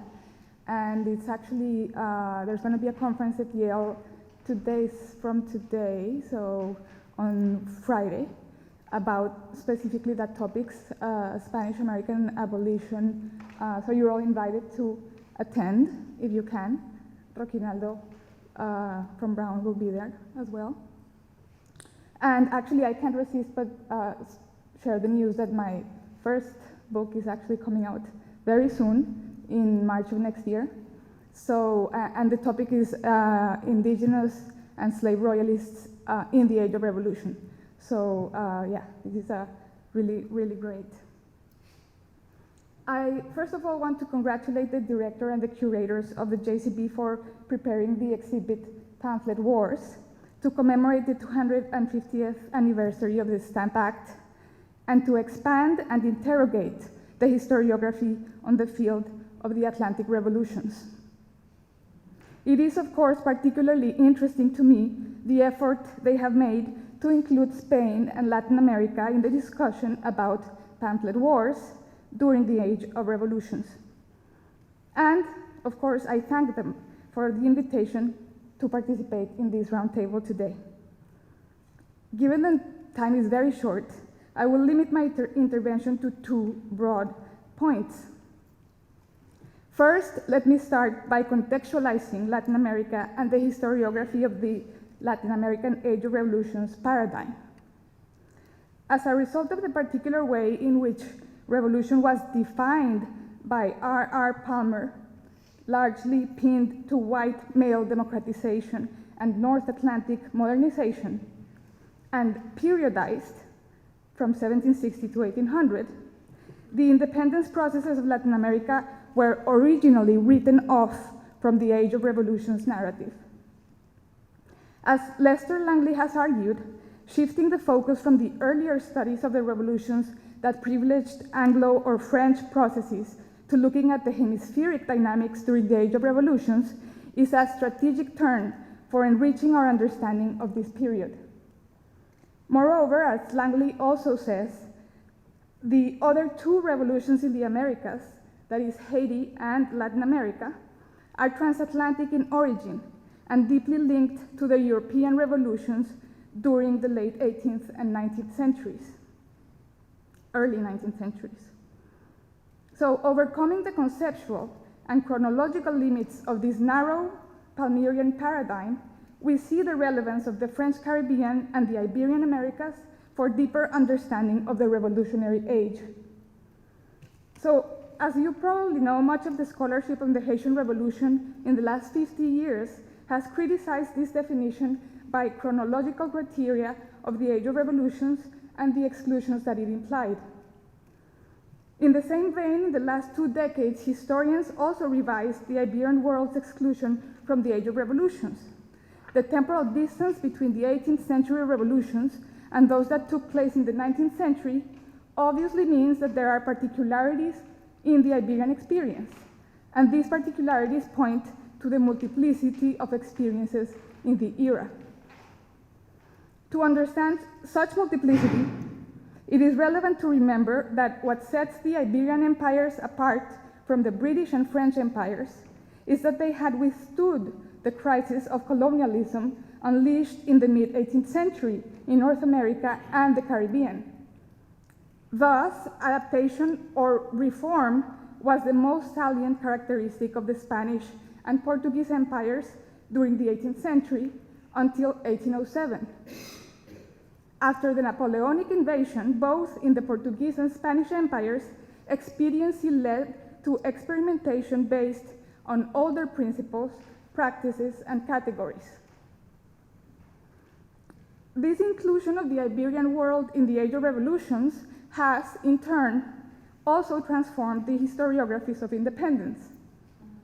Framing the Latin American independence processes in the Atlantic Age of Revolutions simultaneously challenges both the nationalist and the Marxist or materialist tropes that had dominated the field until the 1990s. Historians have undone the nationalist trope by placing the Latin American independence wars in the Atlantic context and highlighting regional and imperial processes that do not assume the pre-existence of nations. With the Atlantic focus and acknowledging their connection to the revolutionary processes of the 18th and 19th centuries, historians have also redefined the Latin American independence processes as revolutions. The most relevant Atlantic connection that historians in the current paradigm began to explore is the inter-imperial conflict that resulted from the Napoleonic Wars. In 1807, Napoleon's armies invaded the Iberian Peninsula, as I'm sure you all know, and this had revolutionary results for both the Portuguese and the Spanish empires. The Portuguese court famously relocated to Rio de Janeiro, while the Spanish monarch Fernando VII was abducted by Napoleon and replaced by his brother José Napoleon I. The radical changes in government and politics that the French invasion unleashed were accompanied by reactions at the micro or local level everywhere in the Iberian territories, and these reactions in all cases expanded or transformed the political landscape. This means that the revolutions in the Iberian world were not simply top-down processes. Revolution entailed the redefinition of sovereignty as much as changes in political symbols and practices at the imperial and local levels. And in both monarchies, empires, resulted in the independence of the American territories by the 1820s. These broad processes, the transformation of imperial sovereignty and subjecthood, as well as the emergence of independent states with their own legal and political redefinition of identities, had meaningful consequences for people across all social lines and were, in fact, negotiated in day-to-day practices. In this respect, the current historiography challenges the continuity principle implicit in the Marxist narratives that had presumed that independence in Latin America was superficial and an ideological process with no real social or political consequences. Indeed, the current studies of the period emphasize the political nature of revolution. And this bold redefinition counters the Marxist portrayals of the independence wars, which had denounced their failure as social revolutions. The new cultural history has productively transformed our understanding of categories such as political or social, and from today's point of view, it is as possible as necessary to explore the self-understanding that multiple social groups had of the historical process underway. This means that we define the independence processes in Latin America as revolutionary, given the extraordinary changes produced during the first 2 decades of the 19th century, both at the political and social levels, as they were experienced by the multiplicity of actors that participated in and shaped them. From this perspective, the focus is less on the Creole elites, and larger sectors of the population, including indigenous peoples and people of African descent and origin, have become core actors in the new narratives of independence and revolution in Latin America. So let me now turn to my second point about how historians of revolution in Latin America are currently approaching the questions that are at the core of our discussion today. That is, first, the question about the links between information and literacy, and two, the issue of reactions to taxation. Perhaps the best gateway into the first question about the links between revolution, information, and literacy is Benedict Anderson's influential argument in Imagined Communities that national consciousness preceded the wars of independence, and the straightforward relation he drew between printing and the emergence of national identities. Historians of Latin America, such as François Javier Guerra, Pablo Picato, Víctor Uribe Urán, and most recently, Cristina Soriano, have engaged both of Anderson's premises, as well as the underlying Habermasian concept of the public sphere. These scholars have particularly sought to explore the interesting fact that the lack of printing presses, or the absence of a dynamic print market like the one that existed in North American societies, did not prevent the emergence of public spheres in Spanish America before the independence processes.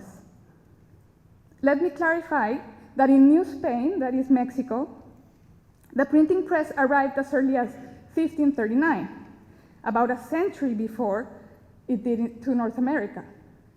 And in the Viceroyalty of Peru, it arrived in 1581.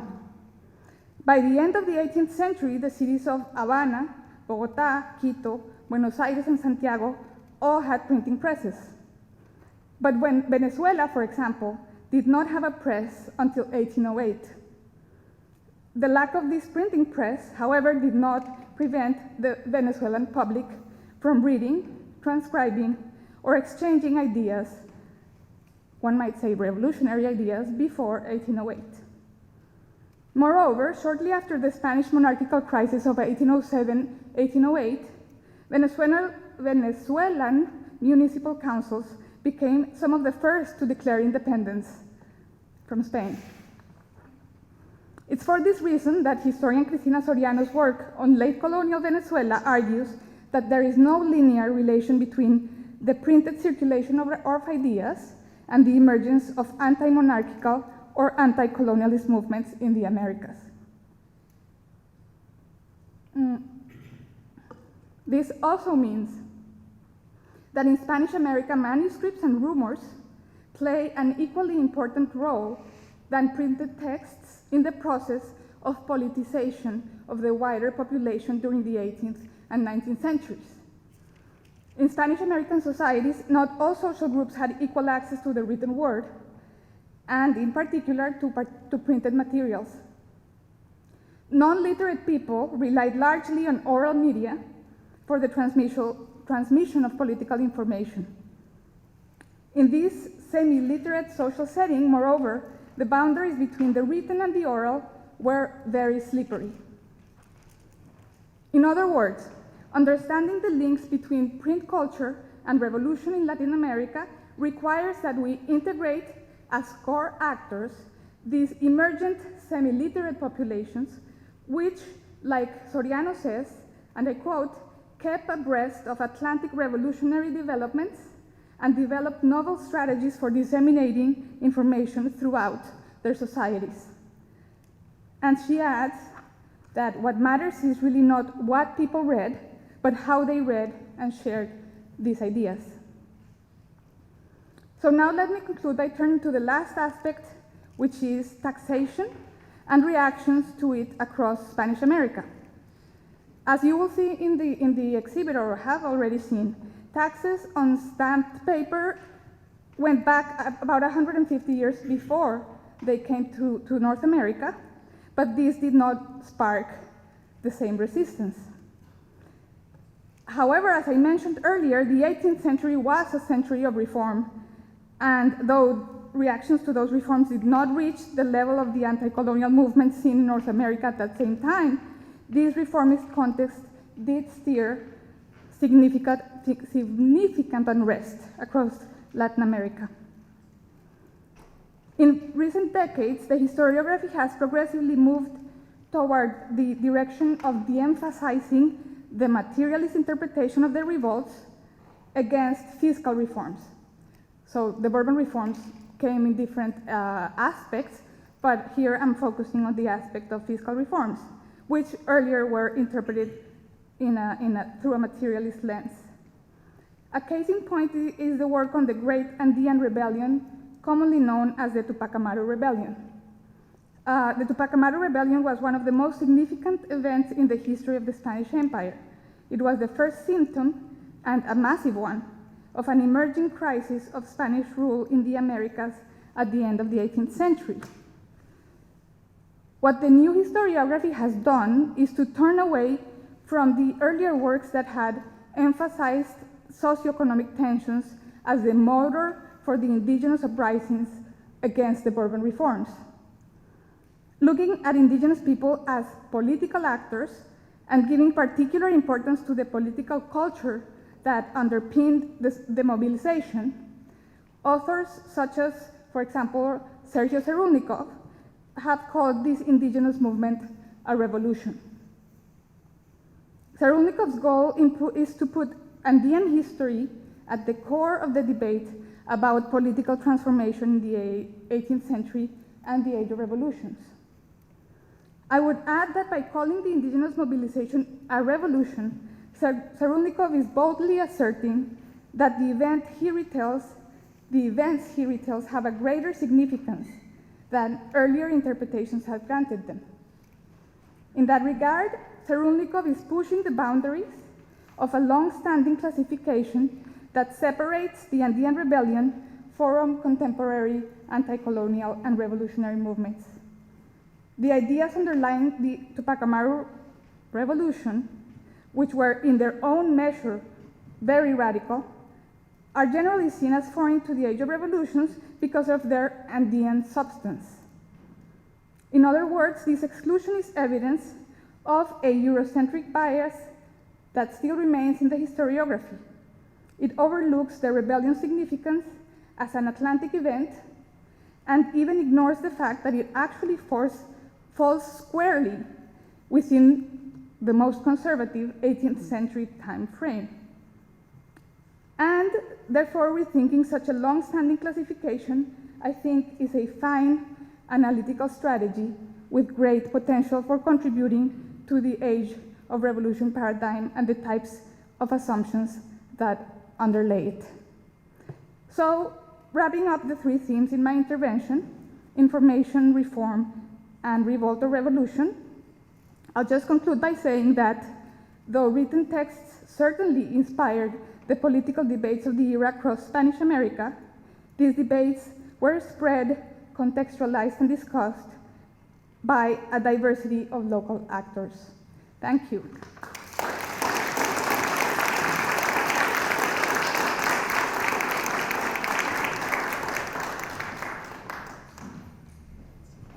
Hello. Thank you, Marcela, and thank you to all of the participants. As usual, even with the best planning, we leave ourselves with frighteningly little time for discussion, but we do have some time and we will extend that time as necessary. So I encourage you to ask questions of individuals and also of the collective that we have here. I should just also say that I think that all four of you demonstrated the different scales and different openings and opportunities that exist from this kind of literature and these kinds of materials. And it's very exciting to see both scholars who have dedicated a tremendous amount of their career to studying these specific pamphlets, and others who have just embarked on new interpretive mechanisms, coming together and working on what the potential of a body of literature like this truly is. So with that, I'll open the floor for questions. I think we only have one of these, so we'll just run around with it. You're talking a talk show host, Tim Harris. Okay. I don't know if I've got a question or a series of observations, mainly for Gordon and Jack Green. When Gordon, when you were speaking, you sort of gave the impression, which I'm sure you didn't mean to, you gave the impression these pamphleteers were grappling with these... Stand up. Oh, you want me to stand up? Stand up, yeah. Stand up, maybe we can... Could you not hear me? Yeah, now you can. I used to sing in a band, so I love a mic, so I'm happy to... you gave the impression that people were grappling with these issues for the first time, but of course these are long-standing issues. And it really comes from the Glorious Revolution of 1689, because once you have sovereignty shifted from the king to the king and parliament, then that creates other problems for countries within the empire, particularly Scotland and Ireland. And Jack mentioned Ireland, so I'm glad that he did. That problem is ultimately solved with Scotland with the Act of Union. But with Ireland, it's solved with the Declaratory Act of 1720. But it's the same issue. We owe allegiance to the king, but why do we owe allegiance to a sovereign king in parliament in Westminster when it's only the English parliament doing this? So I was wondering to what extent they picked up on these earlier debates. I'm thinking in particular William Molyneux, who's writing in the 1690s, and he's saying there's basically two solutions here. Either you make us independent and you give us a properly independent parliament in Ireland, or you incorporate us within Westminster and give us representation at Westminster. But you can't have the system going on as it is now, and that's in the 1690s. So this is an old debate. It comes up again in the 1770s and 80s, of course, with Ireland, because they eventually get what they want with the repeal of Poynings Law, and it's directly inspired by the American revolutionary resistance movement. Second thing I wanted to say, Jack did bring up Ireland, and you talked about the people who are against coercion and the fact that they said, well, we've never taxed Ireland. And they haven't in the sense of a property tax. But they've regulated trade for Ireland, of course, and that has a long history, the whole history of whether you can, I mean, Gordon alluded to this, that's part of the debate, impositions, indirect taxes, duties, whether Parliament can do that on people who don't have representation in Parliament. So that's part of that debate. And the third thing I wanted to say, and I haven't read Nelson's book, but I've heard it talks about, and I had a discussion with John Brewer about this, but in terms of a strong sovereign monarch in the sense of a person who rules on his own, so whether it's a king or president, the key issues in the 17th century debate related to the negative voice and control of the militia. So the radical Whigs wanted to take away the veto, the royal veto, and they wanted to take away control of the militia from the king. So I don't know how that relates to the debate over the powers of the president. Anyway, 3 observations, maybe a question there. This discussion is going to turn into an affirmation of the very important adage in his historical profession, which is that conversations about books you haven't read are often far better than conversations about books you have read. Let's take a couple other questions and then we can have people respond. Marcella, I wanted to thank you for your intervention, and I guess my question is very broad, but if you can give it a shot, I'd appreciate it. How does this paradigm shifting of the age and revolution then refigure or reincorporate kind of this, what I casually refer to in my, in my classroom as this thing that kind of happens to the north, right?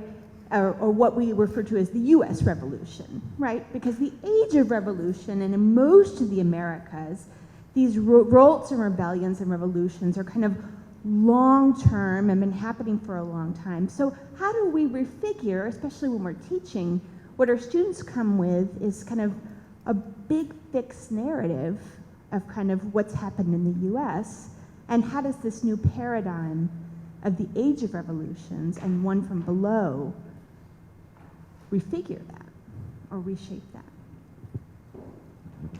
One more question, if you have it, before we give people the opportunity? Or we can,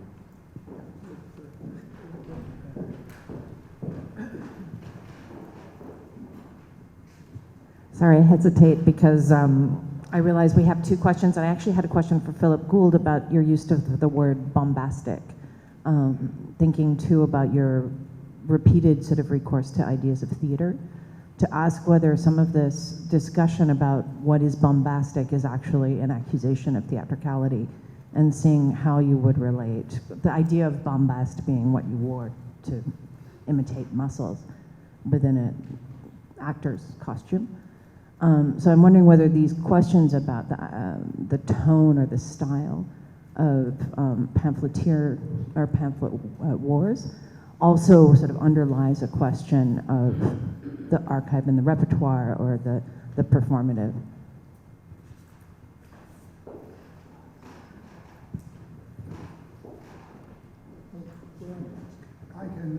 I can respond. Is this picking up? yes. just- Okay.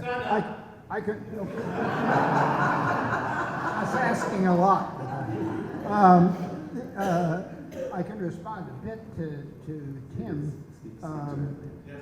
Speak direct, oh, at the top of it. Oh, okay, so I'll start crooning out night and day here. But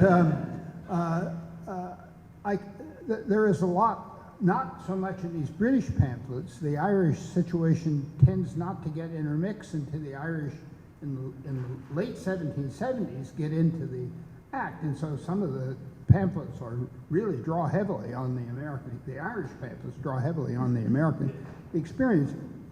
But on the American side, Molyneux is reprinted a couple of times, and there's a lot of references to the Irish situation. And on among the conciliationists, there's a whale of a lot of. I mean, this is Burke's mantra. You know, it's, the Declaratory Act is enough, but we never will enforce it. But I wanted to make another point, which is, I think, relevant to what you said, which is that I actually don't think, and I think Harry Dickinson's work has shown this, that the idea of parliamentary supremacy was all that firmly entrenched in 1759 or 61 or 62. And I think it became entrenched precisely because of the debate over the American question. It became a shibboleth, not only because Blackstone said that's the way things were, but because that was the only position, fallback position for the justification for treating this widely dispersed empire full of all these many colonies, each very different from one another, as under parliamentary jurisdiction. So that doesn't get at all your question. Yeah, take away. Well, I would just add on Burke's point. I think Jack's absolutely right about these issues are not raised earlier because nobody's touching them. But once they are exposed, then people are caught into making arguments that clash. Now, that was Burke's point. You have to understand, Burke is the ultimate believer in parliamentary sovereignty. He's a Rockingham Whig, and the Whigs passed the Declaratory Act. They also repealed the Stamp Act, but they passed the Declaratory Act. Burke's point is, look, leave these issues to the schools, to the universities. Let the scholars argue. Let's not, we politicians, get into this discussion, because it's only going to lead to a problem. And so he wants to just cool it. Let's not discuss these things. But he can't stop it. Once it gets out, then one argument after another, they come back and forth, and they're escalating to the point where you get to the Dominion theory, and then you're on the verge of independence. So the discussion is really quite fascinating, because everything's latent until it's made manifest through the debate.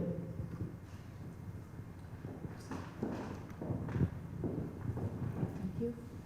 And thank you, Rachel, for the question. I think this is exactly the point that I've been working on and try to make. Can you hear me? Yeah. Because I think that transforming the paradigm of the age of revolution from the Iberian perspective first, as I said, requires definitely moving along in time and breaking with the chronological limits of the earlier definition. So that has to be obviously a convincing statement. Otherwise, you know, I've heard historians say that they concede that they go until 1804 to include Haiti, but then why stop there, right? And so obviously you have to be aware of the long-term revolutionary waves that are transforming the Atlantic world at the time.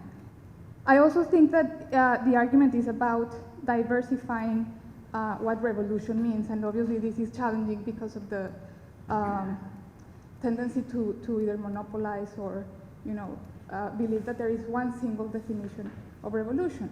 In two terms, I could say one that sounds perhaps a little bit complicated, which is that in the Iberian world, revolution can happen within the monarchy. And that can be perhaps also counterintuitive in terms of the American history. But on the other hand, it's also about thinking liberalism as much more varied, right? And once again, therefore thinking that there is not just one single liberalism. But even in Latin America, when we study the history of what historians call Hispanic liberalism, you really do have to understand transformations within liberalism itself, going, for example, from the Cortes of Cádiz, which you'll find a few documents here about that that are quite interesting. And on the other hand, thinking about what happens once independence really comes. How does liberalism, some might say, like your ex-colleague Jaime Rodriguez might say, becomes much more conservative, right? So in any case, I think that there are another 2 points that might sound a little bit more interesting and radical, like for example, things that you could tell your students and that I really urge you to is things that people might not know as well, the very widespread participation of enslaved people in the armies of the independence wars on both sides, not only on the Patriot side, but also on the Royalists, as I have studied myself, and also Peter Blanchard, and the consequences of that, which also has been very studied recently in terms of how central race became to the independence processes of Latin America, and therefore to the independent republics. In some cases, as we will be discussing at Yale in a couple of days, this even led to abolition of slavery, right?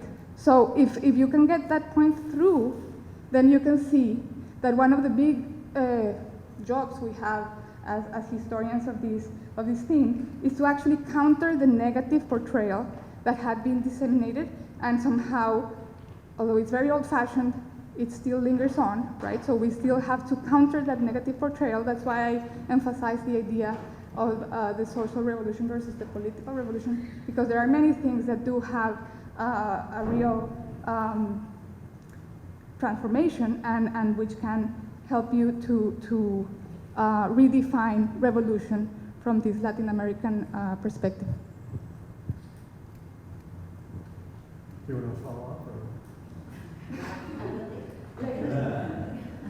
Yeah, I know the hour is getting late, but I do want to address your question, albeit briefly, but maybe we could pick this up just momentarily.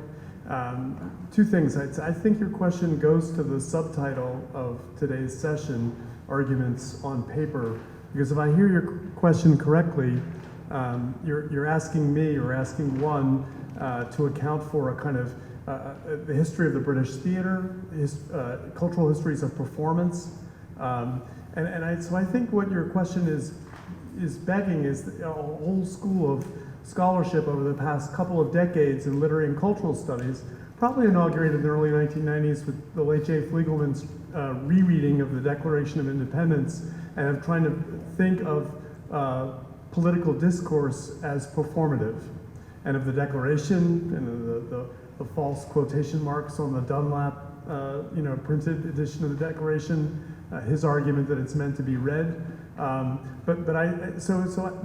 What I've been talking about does intersect with a transatlantic elocutionary revolution in terms of language, its meaning, and its relationships to coercion and consent, and the way in which performative theories are related to political discourses, what Fliegelman calls a soft compulsion.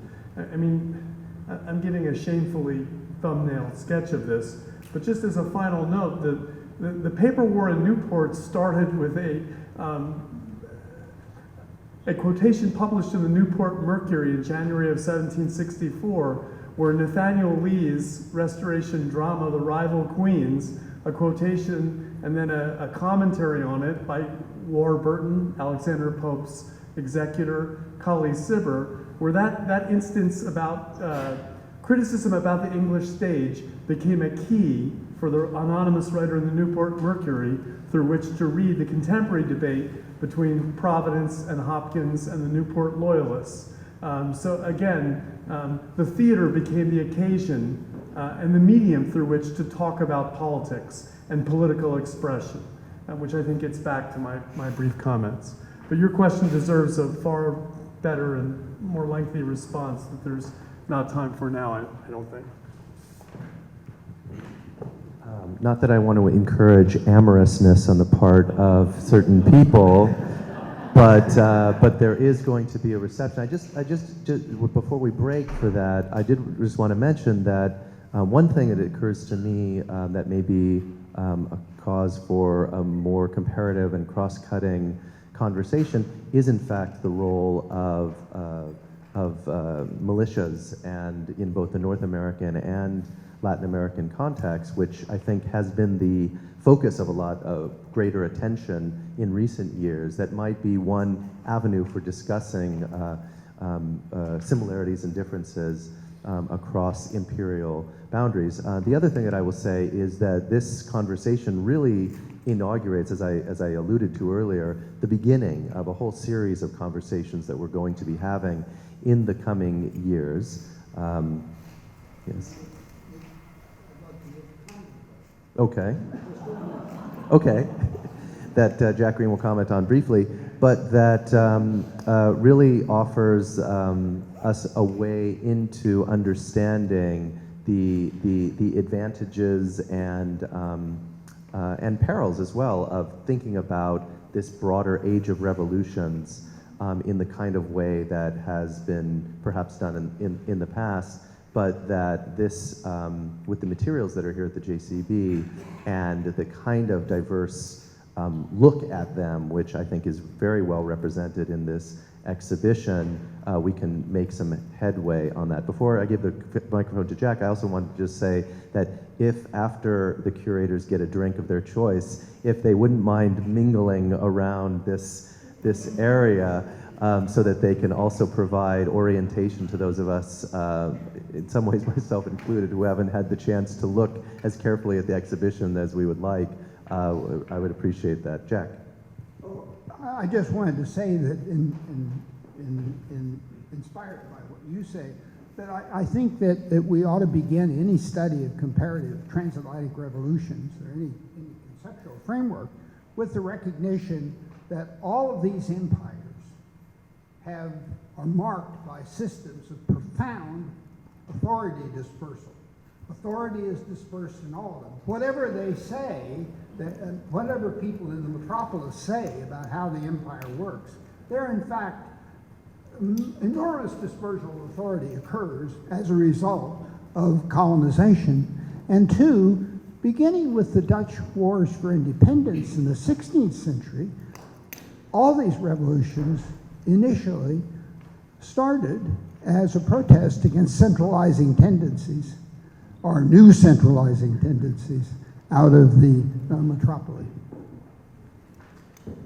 Great. Please join me in thanking the panelists.